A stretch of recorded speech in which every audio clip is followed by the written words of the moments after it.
My father is blind. My father was born after Nigeria gained independence from Britain. He was a happy, ambitious child. He attended state school Obobun. His favorite subjects were English, maths, and logic. He wanted to be an attorney. In 1967, after Nigeria's first military coup brought an end to Nigeria's first republic, it was also the end of many dreams, as villages were ravaged, children were separated from their parents, and dreams were separated from their dreamers. My father woke up on a bright Sunday morning with reddish eyes.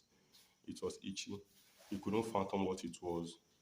It was a small blip that kept him out of school for a week as he was taken to the hospital for medical treatment. Little did he know that this small blip would become a catastrophe. A week out of school turned into a month, and a month turned into years. He was booked for an eye surgery, and after this surgery, his sight got worse instead of getting better. Later, he withdrew from school to stay at home with no hope of returning to the classroom. And on academic mornings, when his siblings and friendly neighbors took their baths and wore their school uniforms in preparation for school, he would sit in front of their house, and when they departed, they would call out to him, Ogdo, Yejire school. He was devastated. His elder brother got him a small radio that would signal a tint of hope. It was by listening to BBC and Radio Nigeria that he developed his vocabulary. Soon he could speak better English than those who were taught in the classroom. His elder brother came back one fateful day and told him that he had discovered a school for the blind where he could learn to read and write in Braille. He didn't know what Braille school was, but he was sure that if there were blind people excelling in that school, he would go there too and excel.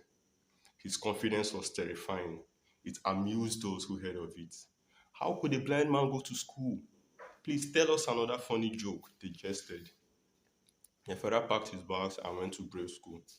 He was enrolled to learn Braille for 2 years, but by the sixth month, he had mastered Braille and wanted to return to normal school. We can't let you go.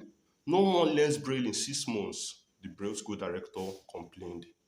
But they had no choice than to let him go because he was so good that he became a Braille instructor for his colleagues in the hostel.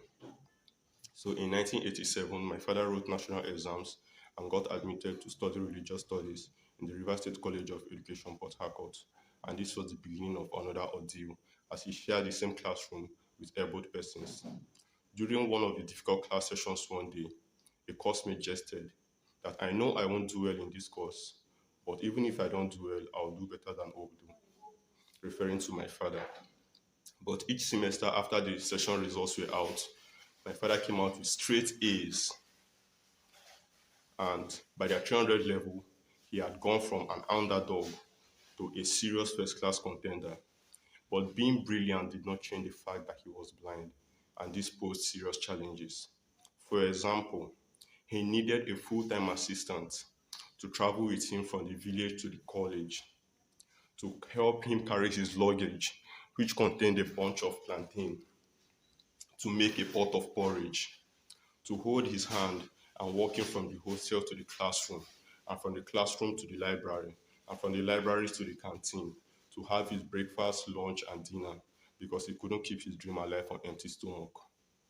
After studying for 4 years, my father graduated with a distinction, and on his graduation day, the governor of Rivers State offered him a permanent job as a classroom teacher. And after teaching for 2 years, he decided to return to school to do his master's in religious studies.